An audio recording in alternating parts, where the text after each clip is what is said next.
bagi kasih-Mu di dalam hidupku,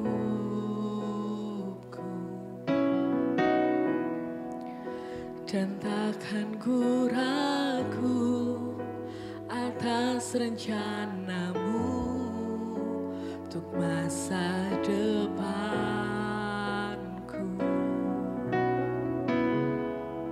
Sebagai Bapa yang baik, takkan pernah Kau melupakanku. Sebagai Bapa yang sangat baik, takkan pernah Kau meninggalkanku. Bukan menari dan bersuka karena-Mu, oh Yesusku, dan ku kan minum air-Mu bagai rusa rindu. Selalu ku hidup dalam-Mu dan hidupku di dalam-Mu, oh Yesusku. Kau sangat ku cinta.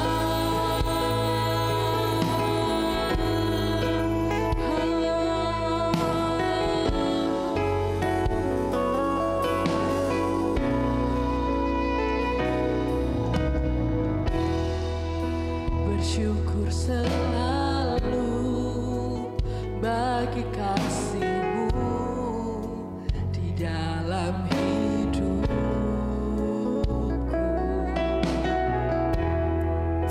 dan takkan ku ragu atas rencana-Mu untuk masa depanku.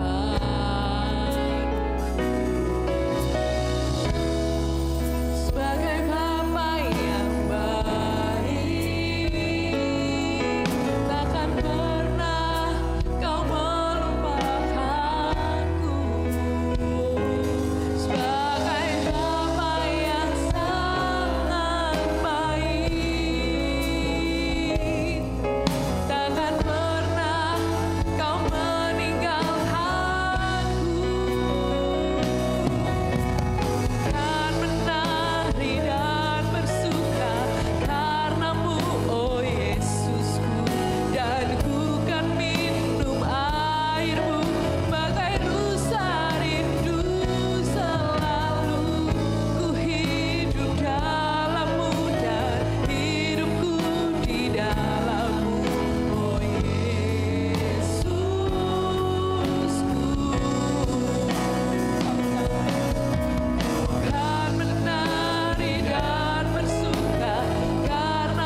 Bapa kami yang ada di surga, puji dan syukur ya Tuhan buat kasih dan kemurahan-Mu di dalam hidup kami, buat penyertaan-Mu ya Tuhan. Kami boleh ada Bapa pagi hari ini Tuhan di dalam rumah-Mu yang kudus untuk memuji dan memuliakan nama-Mu. Terima kasih ya Tuhan, layakkan setiap hidup kami ya Tuhan untuk membawa dan selalu melayani-Mu ya Tuhan dengan sepenuh hati dalam hidup kami. Sehingga apa yang kami kerjakan dan kami lakukan Tuhan, semuanya itu dapat menyenangkan dan memuliakan Engkau. Berfirmanlah ya Tuhan, dan bila firman-Mu selalu menjadi perisai dan kekuatan dalam hidup kami. Amin. Sehingga dalam kehidupan kami, sehingga kami mampu dan berkata, sekali Yesus tetap Yesus dalam hidup kami. Amin. Dan bila firman-Mu Tuhan selalu menuntun hidup kami untuk takut dan setia di dalam Engkau, untuk tidak mau melakukan dalam dosa jauh lebih lagi. Terima kasih Tuhan, kami siapkan hati kami hanya untuk mendengarkan kebenaran firman-Mu, hanya di dalam nama Tuhan Yesus, haleluya. Amin. Amin. Puji Tuhan, silakan duduk. Tuhan Yesus baik buat kita semua. Amin, saudara-saudara. Ibadah pagi ini disertai dengan perjamuan suci, dan kita akan mengingat betapa besar kasih dan korban Yesus buat kita. Itulah sebabnya saya mengajak kita untuk membaca Injil Matius pasal 27. Kita membaca mulai ayat 41 sampai ayat yang ke-43. Matius 7 ayat 41 sampai ayat 43. Ya.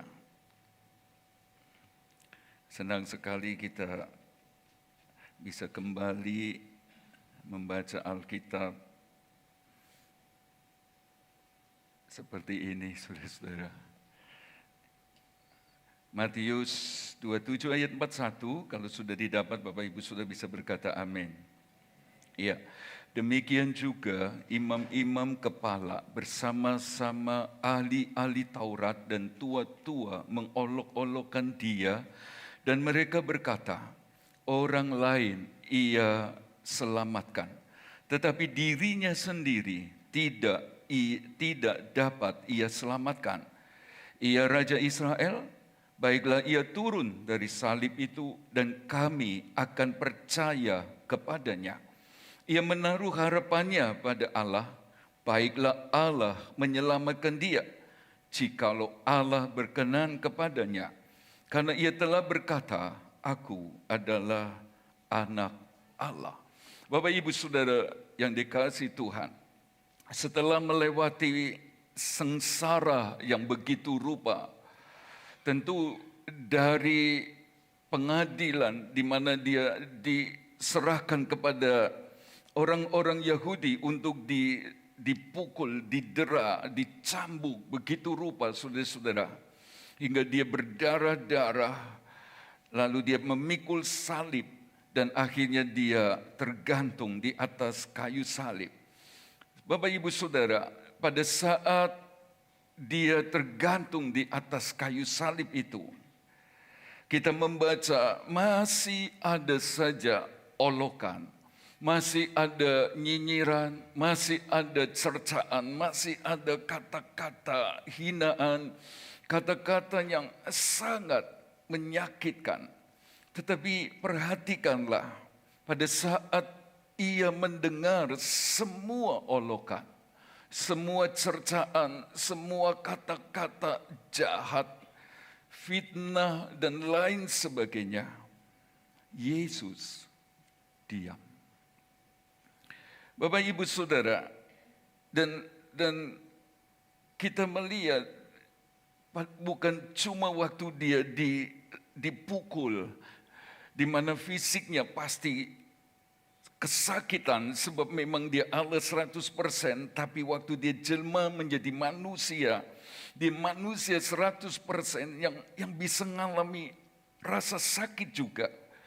Tetapi saudara-saudara, bukan cuma waktu disengsarakan dan fisiknya sakit, dia diam seperti anak domba yang dibawa ke pembantaian. tetapi juga saat jiwanya, saudara-saudara, dicabik-cabik dengan perkataan-perkataan orang-orang yang mengatakan hal-hal jahat kepadanya, dia pun tetap diam. Pagi ini kita mau belajar tentang keterdiaman Yesus di atas kayu salib itu. Kita membaca, saudara-saudara, orang-orang Yahudi, itulah imam-imam kepala, ahli-ahli Taurat dan tua-tua. Saat mengolok-ngolok Yesus, saudara-saudara, dia diam. Mereka berkata, orang lain diselamatkan. Kata ini menunjuk kepada orang lain ditolong. Orang lain disembuhkan, Lazarus dibangkitkan. Orang lain alami penyelesaian seperti perempuan sakit pendarahan 12 tahun lamanya. Kata menyelamatkan bicara tentang hal-hal yang mereka lihat, di mana perbuatan Tuhan selalu dinyatakan kepada orang-orang yang membutuhkan. Lalu mereka berkata dirinya sendiri dia tidak dapat selamatkan. Saudara-saudara, saya percaya ini kata-kata yang sangat menyakitkan. Ini nyinyiran yang sangat memedihkan hatinya. Tetapi lagi-lagi kita belajar bahwa dia terdiam. Bapak, Ibu, Saudara, apakah maksud dari keterdiaman Yesus di kayu salib itu? Saya melihat yang pertama, saudara-saudara, Tuhan Yesus memilih tidak terprovokasi sehingga melawan keyakinannya sendiri. Saudara-saudara, kita sudah belajar bahwa dia bisa minta kepada Bapaknya, dan sekarang juga segera dia bisa kirim 12 pasukan malaikat. Dia bisa kirim 72.000 malaikat untuk menyelesaikan persoalannya. Dan saudara-saudara, tetapi dia tidak melakukannya.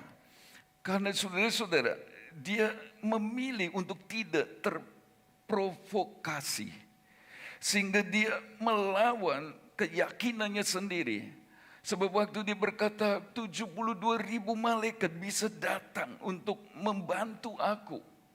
Jangankan 72.000, satu malaikat saja selesai, saudara-saudara.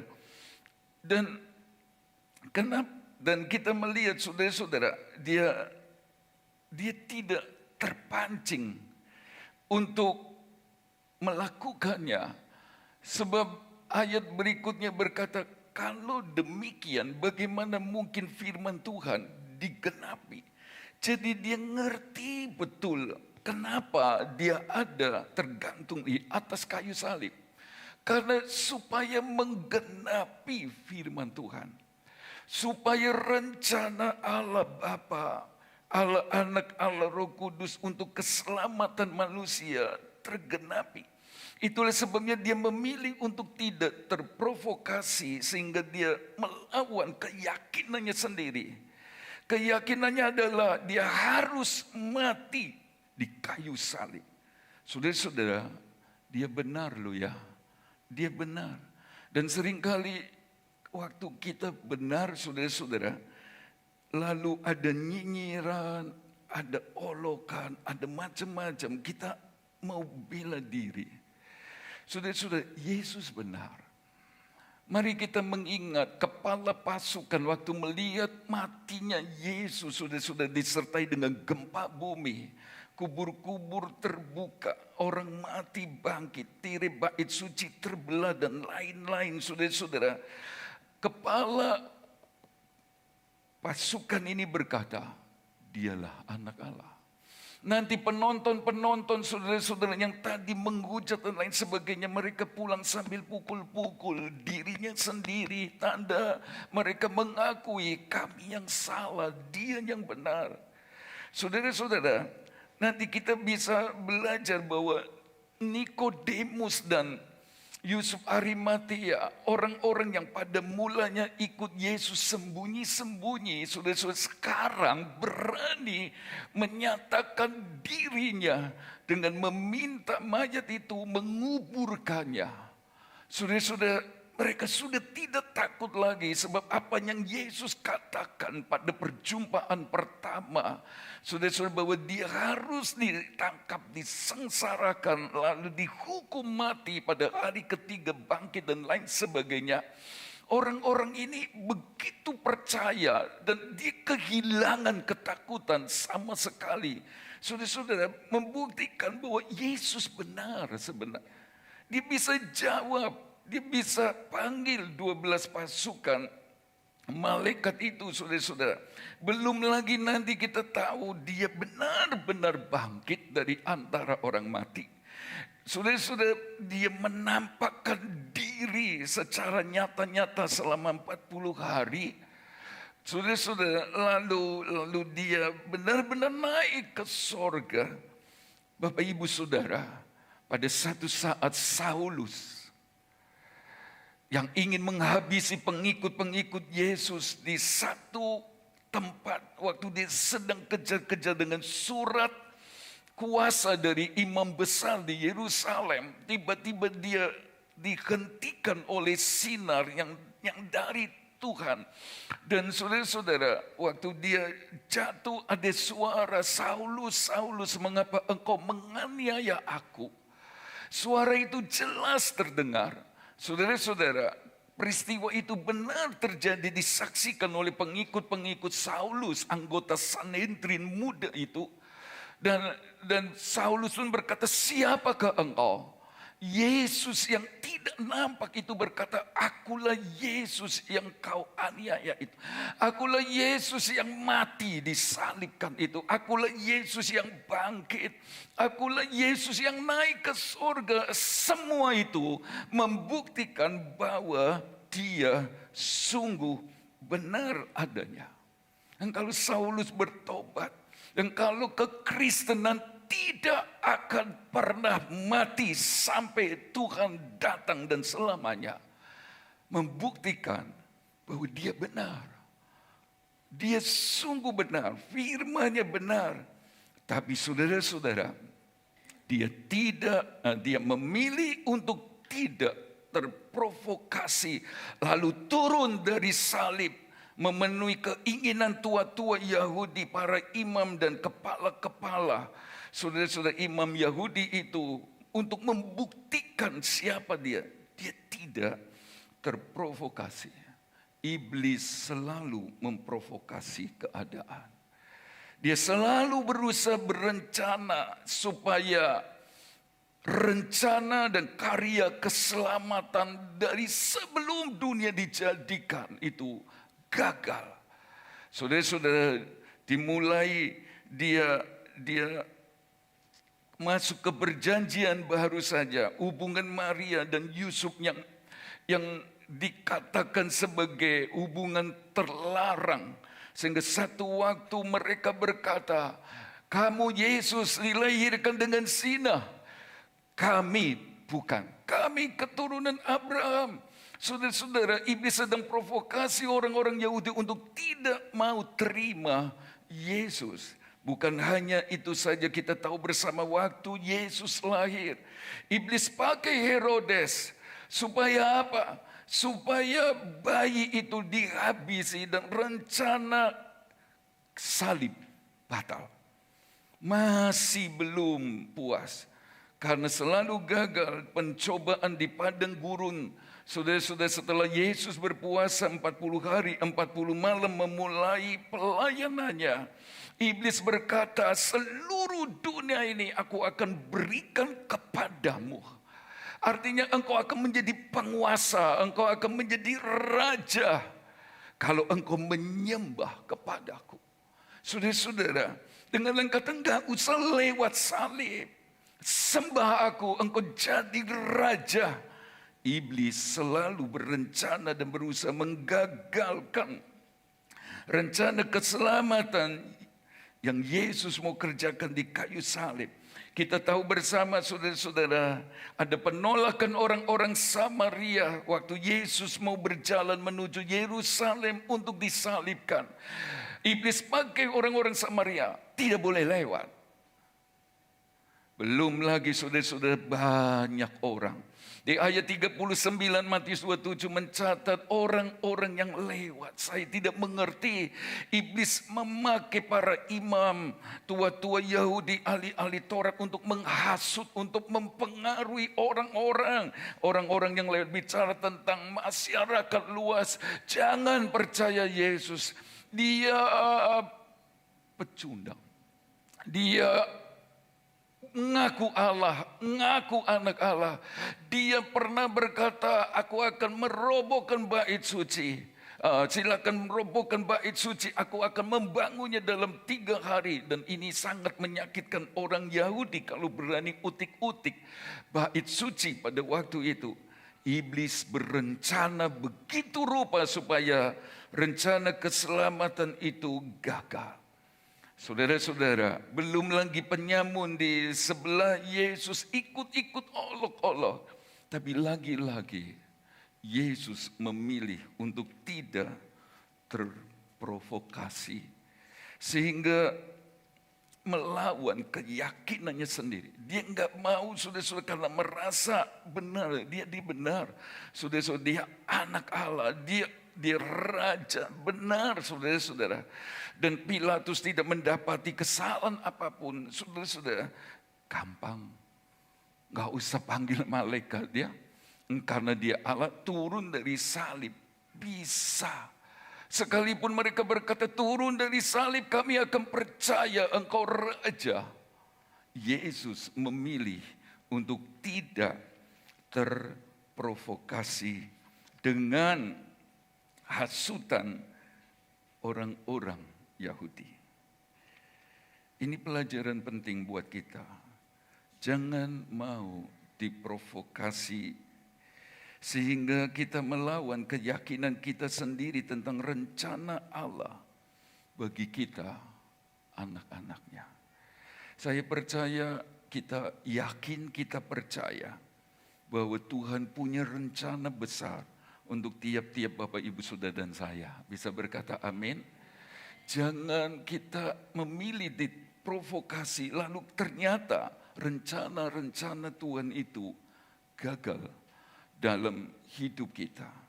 Saudara-saudara, dalam hidup sehari-hari kita juga jangan terprovokasi. Jangan.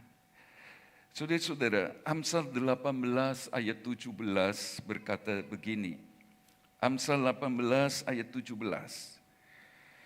Pembicara pertama dalam suatu pertikaian tampaknya benar, lalu datanglah orang lain menyelidiki perkaranya.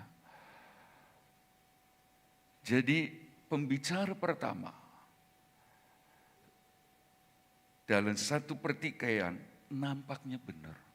Karena itu satu saat ada seorang suami telepon saya.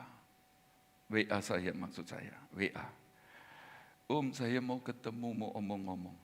Saya bilang apa saudara? Urusan apa ya? Keluarga. Kalau keluarga, dua-duanya datang ke sini. Kalau mau, kalau nggak mau, satu orang saya nggak mau. Dua-duanya datang. Dua-duanya mesti datang. Sebab pembicara pertama dalam satu pertikaian nampaknya benar. Ya kan? Saudara-saudara, itulah sebabnya jangan sampai kita terprovokasi sehingga kita ternyata melawan keyakinan kita sendiri. Jangan pernah percaya mendengar dari satu sisi. Jangan pernah. Kalau ingin rumah tangga Bapak Ibu Saudara dan saya damai, sejahtera, sukacita, ketenangan, hubungan Bapak Ibu Saudara dengan rekan bisnis dan lain sebagainya, jangan pernah dengar pihak ketiga. Atau jangan pernah percaya kepada pembicara pertama. selidiki dulu, sebab ayat itu berkata, datanglah orang lain dan menyelidiki perkara. Clear dulu, benar ini. Jadi jangan cepat percaya. Sebab pasti ini yang benar, ini yang benar. Nanti saudara dengar yang lain, benar, benar. Karena itu kan saya nggak mau manggil satu-satu. Mau kumpul di sini, ngomong. Semua begitu Bapak Ibu Saudara. Jadi jangan pernah dengar. Bapak Ibu Saudara, kenapa Potifar ini namanya enggak tertulis lagi? Eman loh deh. Sudah tahu Potifar? Siapa dia? Majikannya siapa? Yusuf. Sudah dia itu pegawai istana Firaun loh. Wih, dia sudah mentereng punya kedudukan. Dia kepala pengawal raja. Cepat sekali dia jadi orang kedua setelah Firaun. Tapi kenapa saudara-saudara dia merosot bahkan hilang. Namanya gak ada lagi.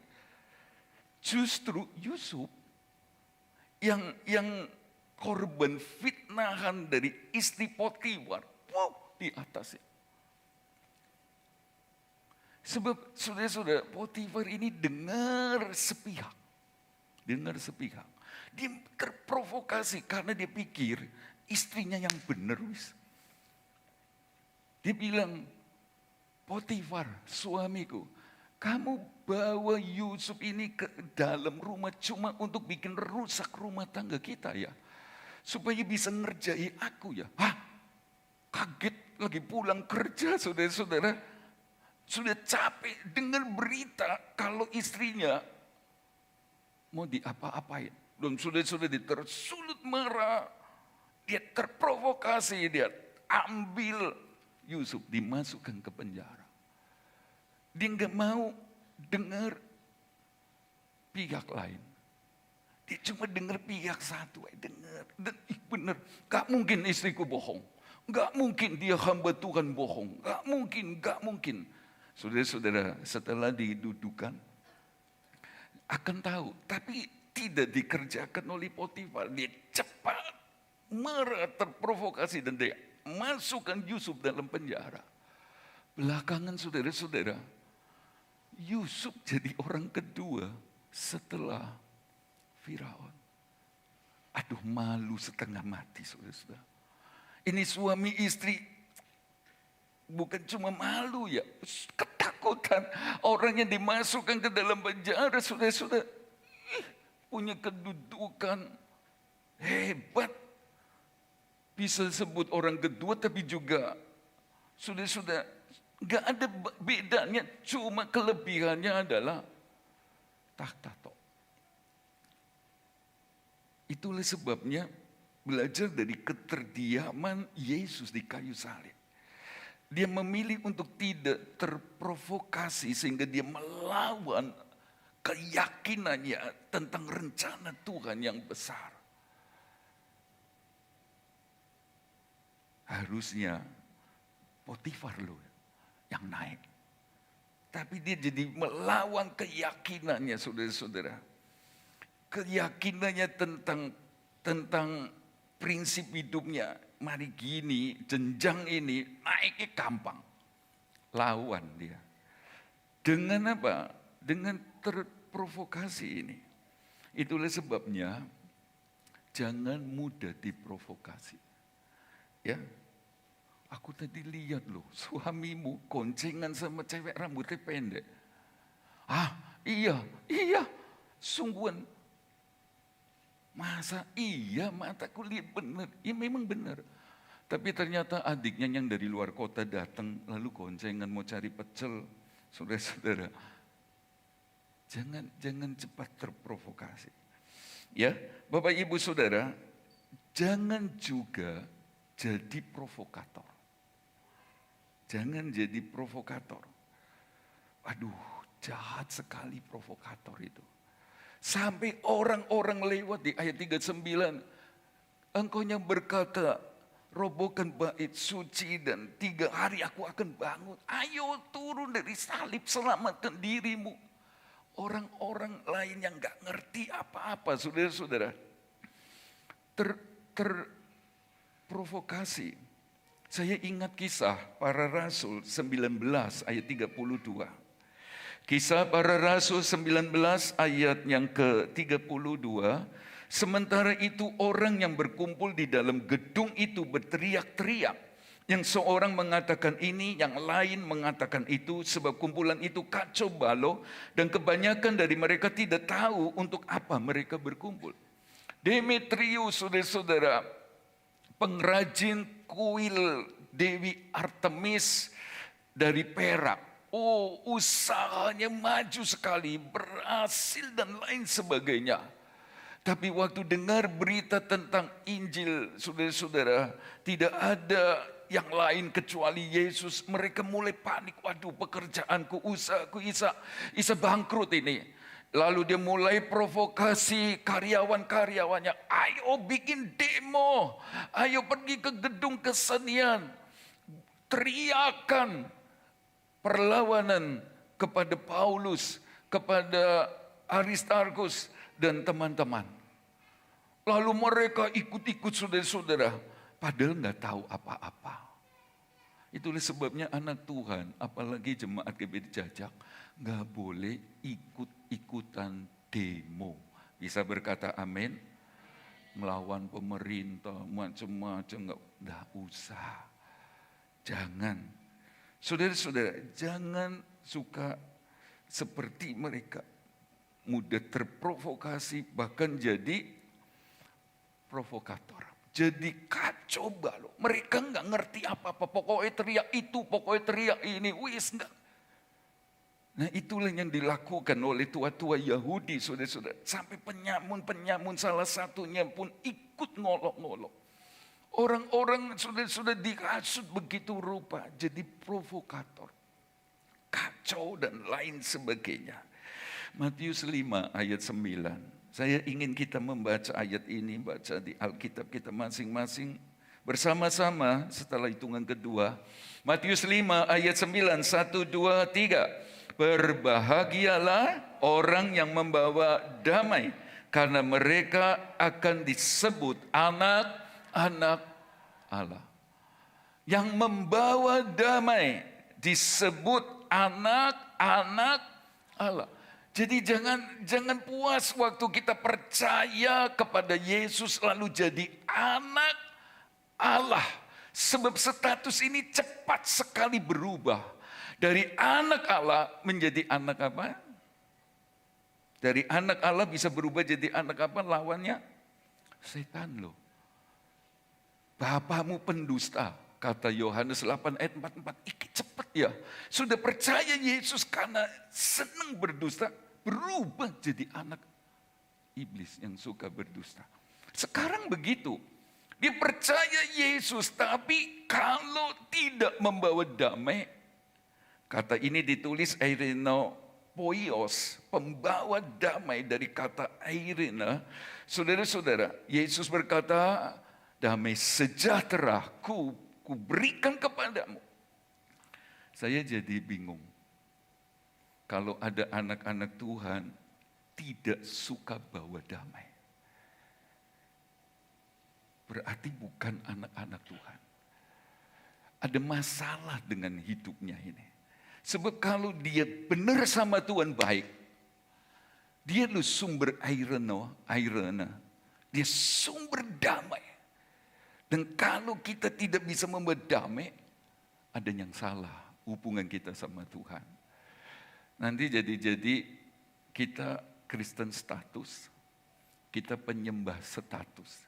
Cuma status itu kelihatannya tok. Tapi sudah lihat, dia sumber airnya. Orang yang dekat melekat, sudah dia akan menjadi Eirenopoios. Dia akan jadi damai. Pasti ini. Dan berbahagialah, diberkatilah jemaat GPDI Jajak yang membawa damai. Amin. Kursi ini ditarik bisa. Saudara-saudara, Lalu sebelahnya merasa, opo aku, kok gagal cedek sama aku ya.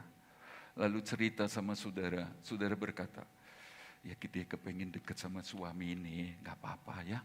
Suka dia redam, dia tenangkan hati. Ya, dia selalu itu. Jadi anak-anak Allah beri damai. Ya tidak bisa tidak, katanya dia melekat sama pemilik atau sumber damai. Ya pasti mengalirlah damai. Kalau tidak, ya pasti ada yang salah dengan hubungan kita terhadap Tuhan. Gak bisa enggak. Ya, jadi yang pertama saudara-saudara, Yesus memilih untuk tidak terprovokasi sehingga dia melawan keyakinan. Jangan kayak Potifar. Saudara-saudara, sehingga dia kehilangan keyakinannya, janji Tuhan yang memberi masa depan yang cerah, amblas saudara-saudara. Ya, apa saja keyakinan Bapak Ibu Saudara dari firman Allah ini, biar jadi seperti firman Tuhan katakan. Amin. Yang kedua, keterdiaman Tuhan menunjuk kepada ini komitmen Tuhan Yesus yang kuat sekali. Orang coba provokasi. Kalau engkau raja, ayo turun dari salib. Aku akan percaya kami akan percaya kepadamu. Turun dari salib. Saudara, tapi kalau dia diam, bukan berarti dia nggak bisa apa-apa loh ya. Nggak bisa. Kalau suami, saudara-saudara, lihat istri diam karena kita, hati-hati. Bukan berarti dia nggak bisa balas. Dia memilih untuk tidak membalas. Dia memilih berdoa, saudara-saudara. Karena dia ngerti tuanya penyelesaian. Kalau rekan bisnis, Bapak Ibu Saudara, nakali saudara.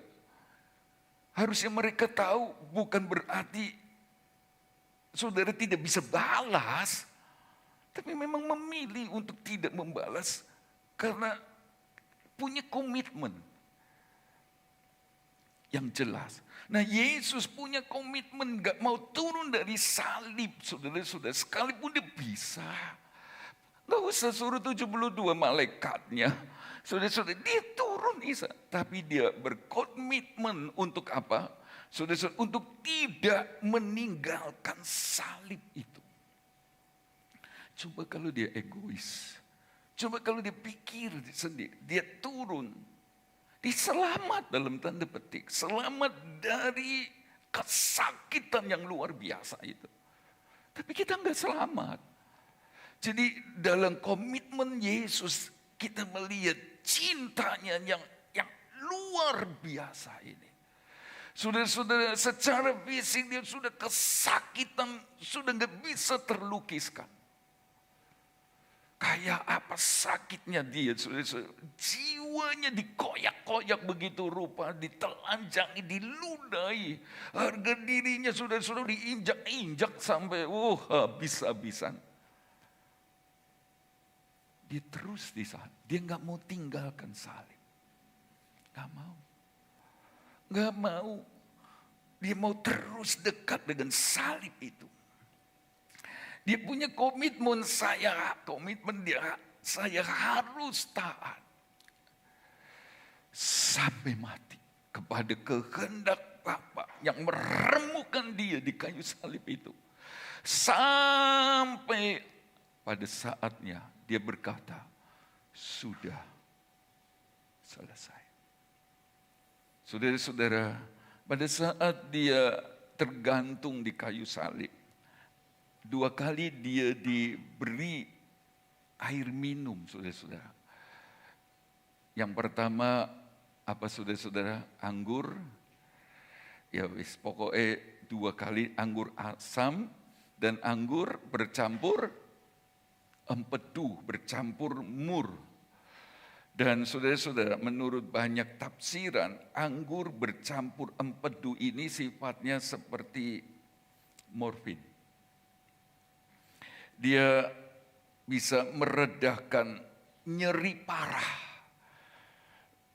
Ya seperti obat-obat anti sakit, dia bunuh rasa sakit supaya nggak kesakitan lah. Ya, tapi Yesus menolaknya. Dia nggak mau minum peredas nyeri parah itu. Dia tidak mau minum obat anti sakit itu. Dia mau merasakan sesakit-sakitnya sebagai murka Allah karena dosa dunia ini. Komitmennya kuat sekali, saudara-saudara. Keterdiaman Yesus menunjukkan bahwa dia komitmen. Tidak tinggalkan salib itu. Karena cintanya kepada dunia ini, kepada saudara-saudara, dan kepada saya. Mari kita mau belajar dari Yesus yang punya komitmen. Sekali Yesus, tetap Yesus. Apapun keadaannya. Saudara-saudara, tidak ada yang dapat memisahkan kita dari kasih Kristus. Tidak ada. Mau penindasan, kesesakan, penganiayaan sebagaimana Roma 8 ayat 35. Bahkan berkat-berkat Tuhan. Jangan ada yang dapat memisahkan. Orang bisa menang ya terhadap penindasan. Orang bisa menang saat dalam kekurangan. Orang bisa menang waktu dalam keadaan susah. Tapi belum tentu juga dia menang saat diberkati Tuhan. Tetapi seperti Yesus, dia komitmen untuk tidak tinggalkan salib. Kita pun tidak akan mau tinggalkan salib itu. Karenanya Bapak Ibu Saudara dan saya beroleh pengampunan dosa. Karenanya kita beroleh pengharapan berhidup yang kekal. Bapak Ibu Saudara, dari komitmen Yesus untuk tidak tinggalkan salib. Sampai ia berkata, sudah selesai. Menolong kita semua untuk mengerjakan apa saja yang menjadi kehendak Tuhan sampai selesai. Melayani Tuhan sampai selesai. Jangan berhenti di tengah jalan. 2 Timotius 4 ayat 6 sampai 7 berkata, mengenai diriku, darahku sudah mulai dicurahkan sebagai persembahan dan saat kematianku sudah dekat. Aku telah mengakhiri pertandingan yang baik. Aku telah mencapai garis akhir dan aku telah memelihara iman. Lalu Bapak Ibu Saudara ditugaskan pelayanan, kerjakan semaksimal mungkin yang terbaik untuk Tuhan, tapi juga sampai selesai. Selesai pada waktu periode yang ditentukan.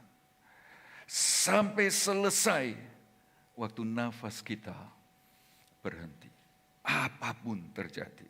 Itulah yang kita belajar dari keterdiaman Yesus di atas kayu salib. Yang pertama adalah dia memilih untuk tidak terprovokasi sehingga ternyata dia melawan keyakinannya sendiri. Dia tidak mau itu. Dia terdiam, sekalipun dia benar, dia bisa turun dari salib sebab dia Allah adanya. Tapi dia diam karena inilah komitmennya. Dia tidak mau meninggalkan salib itu sampai selesai. Jadilah suami yang punya komitmen. Jadi istri yang punya komitmen. Bukankah di hadapan gembala, terlebih di hadapan jemaat dan Kristus sudah punya komitmen. pelihara itu. Terlebih komitmen kepada Yesus. Saya mengakhiri dengan poin ketiga, keterdiaman Yesus di kayu salib. Kita belajar bahwa dia tidak mau dasar percaya kita. Dasar ibadah kita. Dasar pujian penyembahan kita. Dasar penundukan kita kepada kehendak Allah. Sebab kan mereka berkata, kalau engkau turun dari salib, kami akan percaya kepadamu. Engkau benar-benar raja yang harus disembah, harus dipuji, yang harus ditunduki, ditaati. Nah, dan dia nggak mau turun, saudara-saudara, karena dia nggak mau dasar pengiringan Bapak Ibu Saudara kepadanya, dasar penundukan diri kita kepadanya, dasar ibadah dan lain sebagainya, karena mujizat. Nah, dia nggak mau. Dia bisa turun di salib, tapi dia memilih tetap di salib. Sebab dia nggak mau Bapak Ibu Saudara dan saya beribadah, kita melayani Tuhan, menyembah Dia, percaya Dia karena mujizat. Saudara-saudara, kita sudah belajar Yesus tidak harus selalu menjawab doa dan harus melakukan mujizat. Itu benar, tetapi saya pun pernah berkata bahwa mujizat masih ada. Sebab dia sendiri berkata, aku tidak berubah dulu kemarin dan selama-lamanya gak berubah. Jadi mujizatnya masih ada. Tapi ini yang penting juga, jangan dasar ibadah kita karena mencari mujizat. Jangan. Ya, dia bisa panggil 12 pasukan malaikat lalu mengadakan perkara yang luar biasa. Tapi dia tidak lakukan. Itulah sebabnya waktu Lazarus, orang yang Alkitab katakan sebagai orang yang miskin, untuk makan ambil remah-remah dari meja orang kaya. Waktu dia mati, saudara-saudara, Alkitab berkata malaikat-malaikat bawa ke pangkuan Abraham di Firdaus. Jadi kalau orang mati sekarang sebenarnya ke Firdaus. Ya, itu cengkeram di muka, DP-nya sorga lah. Ya, yang mati di luar Tuhan namanya Hades. Sementara dititip di sana, tapi sama kualitasnya, cuma ini miniaturnya. Nanti setelah Yesus datang kali kedua, saudara-saudara, termasuk yang ada di Firdaus ini dibangkitkan. Yang hidup yang ada di padang gurun itu, saudara-saudara, 3,5 tahun aniaya itu ketemu dan mereka memerintah di kerajaan 1000 tahun damai di bumi ini. Setelah selesai, cepat cerita, iblis yang tadi disembunyikan di lubang yang tidak terduga dalamnya dikeluarkan, lalu perang Gog Magog. Iblis dikalahkan, lalu kita baru masuk ke tempat yang kita sebut sebagai surga. Dan sudah lihat waktu orang ini Lazarus di pangkuan Abraham di Firdaus. Orang kaya yang ada di Hades itu teriak-teriak dan minta kepada Abraham, Abraham, biar itu si Lazarus ambil air sedikit, air tetes. Enggak bisa, ada tempat, ada jarak dia. Kalau begitu suruh dia pulang, bangkit dari antara orang mati. Beritahu sebab masih ada keluargaku, supaya jangan sampai mereka masuk ke Hades ini. Abraham bilang apa? Gak bisa, gak usah. Oh, apalagi orang Yahudi. Kalau mau percaya, ya wis percaya. Sudah ada kitab para nabi, ada Mazmur, ada semua. Sudah ada, tinggal mereka. Abraham enggak mengabulkan supaya Lazarus bangkit dari antara orang mati. Kenapa? Supaya bahkan jemaat GPTI Jajak, dasar ibadah kita, pujian penyembahan kita, penundukan kita bukan karena cari mujizat. Walaupun berulang kali Yesus tidak berubah, kuasanya, mujizatnya masih ada. Amin. Tapi jangan jadi dasar. Mengapa Bapak Ibu Saudara? Ini dasar yang rapuh. Rapuh sekali. Kalau Bapak Ibu Saudara nanti membaca di kitab Wahyu pasal 12 mulai ayat 23, ayat 2, ayat 3, ayat 4 sampai ke Wahyu pasal 13. Maka di sana ada 3 binatang ditulis. Di pasal 12 ada binatang yang namanya disebut sebagai naga merah padam yang besar. Dan ini bicara tentang iblis. Kalau sudah membaca naga di kitab Wahyu itu bicara tentang iblis. Dia memberi kekuasaannya kepada binatang yang lain dengan tidak terbatas. Untuk apa saudara? Untuk mengadakan mujizat. Setan bikin mujizat. Nanti di pasal 13 kalau Bapak Ibu Saudara pernah membaca ada binatang yang keluar dari laut. Itu bicara tentang antikristus. Yang keluar dari lautan orang-orang fasik. Saudara-saudara, dia digambarkan sebagai binatang yang kepalanya 7, saudara-saudara, itu mewakili kerajaan-kerajaan yang pernah ada sampai sekarang, dari dulu sampai sekarang. Lalu bertanduk 10, Bapak Ibu Saudara, lalu memakai mahkota di kepala mereka, tapi penuh dengan kata-kata hujat. Dan binatang ini serupa dengan macan tutul, kata Wahyu 13 ini. Ya, kakinya seperti kaki beruang dan mulutnya seperti mulut singa. Sebenarnya ada pelajaran tersendiri. Saudara-saudara, lalu kepalanya ada yang luka, salah satu kepala luka. Tapi saudara-saudara, kemudian sembuh. Sehingga orang-orang datang menyembah antikris. Ada mujizat yang antikristus kerjakan. Nanti di ayat 13 ada binatang ketiga yang keluar dari bumi. Dan ini bicara tentang nabi-nabi palsu. Nabi ini luar biasa saudara-saudara. Dia seperti digambarkan seperti binatang anak domba. Yang bertanduk 2. Mulutnya seperti singa dan lain sebagainya. Dan ini bicara nabi palsu. Dia bisa bikin patung itu bernyawa. Dia bisa mengadakan mujizat, api turun dari langit. Bisa. Dan banyak orang sudah mengikuti nabi palsu, mengikuti antikris.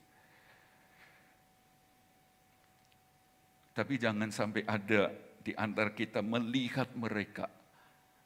Sebab kalau sampai kita melihat mereka bikin mujizat, berarti kita jemaat, kita gereja yang tidak sempurna seperti 5 darah yang bodoh, yang tertinggal masuk dalam aniaya besar, tidak ikut disingkirkan. Tapi saya mau bilang, setan bisa bikin mujizat.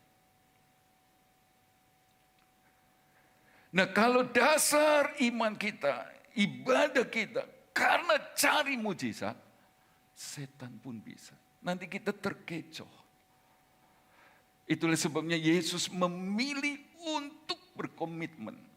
Saya tidak mau tinggalkan salib itu. Supaya orang Kristen beribadah. Orang Kristen melayani Tuhan. Jemaat GPTI Jajak iring Yesus. Karena Yesus mati disalib menebus dosa Bapak, Ibu, Saudara dan saya.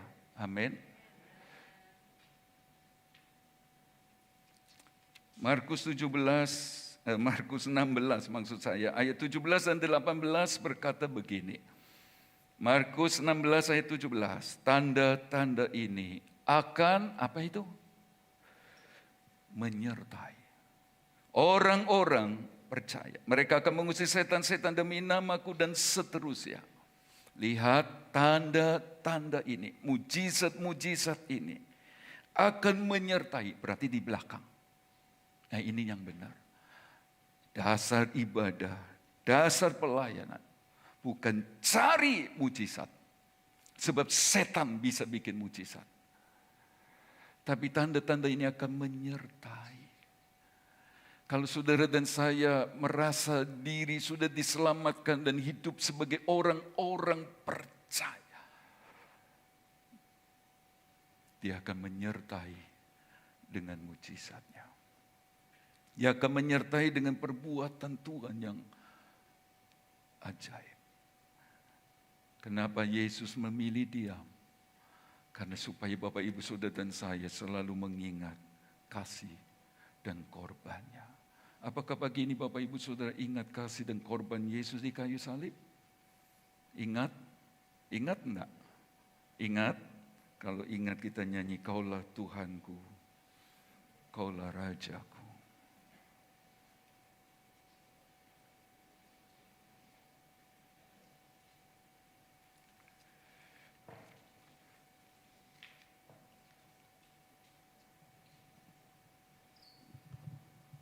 Saya jemput semua kita berdiri.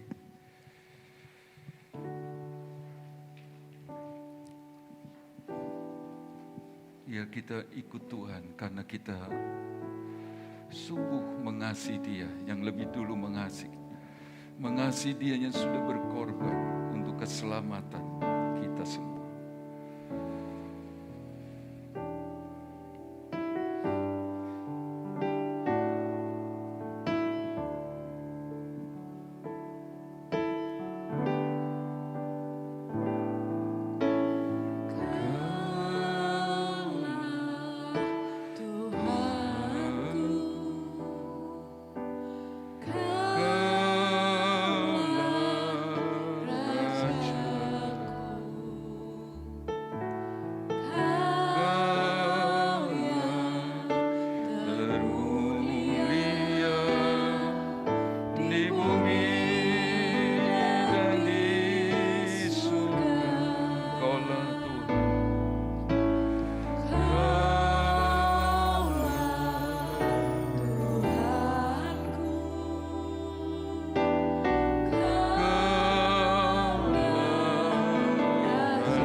Kami bersyukur Tuhan kalau kami boleh menyembah Engkau. Kami boleh mengagungkan nama-Mu Tuhan. Karena Engkaulah Raja kami di atas segala raja. Yang kami tinggikan, yang kami muliakan Tuhan. Engkaulah segala-galanya ya Tuhan. Bersyukur Tuhan buat kasih kemurahan-Mu. Amin. Bersyukur Tuhan buat korban-Mu di kayu salib. Karena Engkau sudah menyelamatkan jiwa kami. Dengan korban kayu salib-Mu Tuhan, kami boleh diselamatkan. Kami boleh diampuni, kami boleh ditebus dosa kami ya Tuhan. Ya. Dan pada pagi hari ini sebentar, kami akan menikmati korban-Mu di kayu salib, yaitu melalui tubuh darah Tuhan. Biarlah tubuh darah Tuhan sebentar yang kami makan dan minum, kami akan menerima berkat-Mu ya Tuhan. Amin. Yang lemah boleh dikuatkan, yang susah boleh dihibur, yang sakit boleh disembuhkan. Biarlah beri iman percaya kami kepada Tuhan. Dengan iman percaya kami kepadamu Tuhan, kami boleh mengalami mujizat Tuhan. Kami boleh mengalami pertolongan Tuhan. Tambahkan iman kami, harap kami, kasih kami kepada Tuhan. Sehingga kami boleh memuliakan Engkau. Kami boleh mengagungkan nama-Mu ya Tuhan. Terima kasih Tuhan sebentar. Kami mau bersyukur dengan tubuh darah Tuhan. Kami akan menerima berkat jasmani dan rohani. Di dalam nama Tuhan Yesus Kristus. Terima kasih Tuhan. Dengan tangan kanan lebih tinggi dari kepala. Itulah sebabnya tiap bulan kita mengadakan perjamuan kudus. Supaya kita mengingat kasih dan korbannya. Dia disengsarakan karena kita. Supaya kita tidak binasa. Dengarlah firman Tuhan, sebab apa yang telah kuteruskan kepadamu, telah aku terima dari Tuhan, yaitu bahwa Tuhan Yesus pada malam waktu ia diserahkan, mengambil roti dan sesudah itu ia mengucap syukur atasnya. Ia memecah-mecahkannya dan berkata, inilah tubuhku yang diserahkan bagi kamu. Perbuatlah ini menjadi peringatan akan aku. Mari makan tubuhnya dengan percaya dalam nama Tuhan Yesus.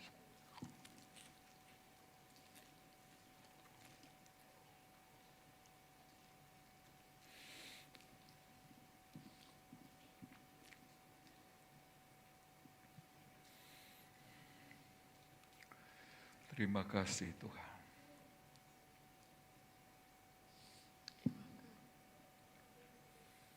Terima kasih Tuhan. Angkat cawan dengan tangan kanan ditinggi. Demikian juga ia mengambil cawan sesudah makan lalu berkata, cawan ini adalah perjanjian baru yang dimeteraikan oleh darah. Perbuatlah ini setiap kali kamu meminumnya menjadi peringatan akan aku.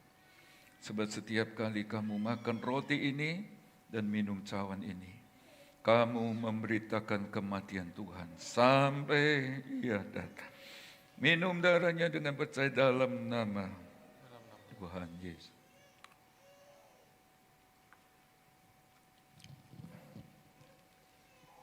Terima kasih Tuhan. Terima kasih. Terima kasih kami boleh mengingat kembali pengorbananmu di atas kayu salib. Sebab oleh darahmu kami beroleh penebusan dosa. Makan minum tubuh dan darahmu, engkau ada di dalam kami, kami di dalam engkau. Yang sakit jamah dan sembuhkan dalam nama Yesus. Yang susah dihiburkan, yang lemah dikuatkan. Sesuatu terjadi dan nama Yesus dimuliakan. Terima kasih Tuhan. Terima kasih.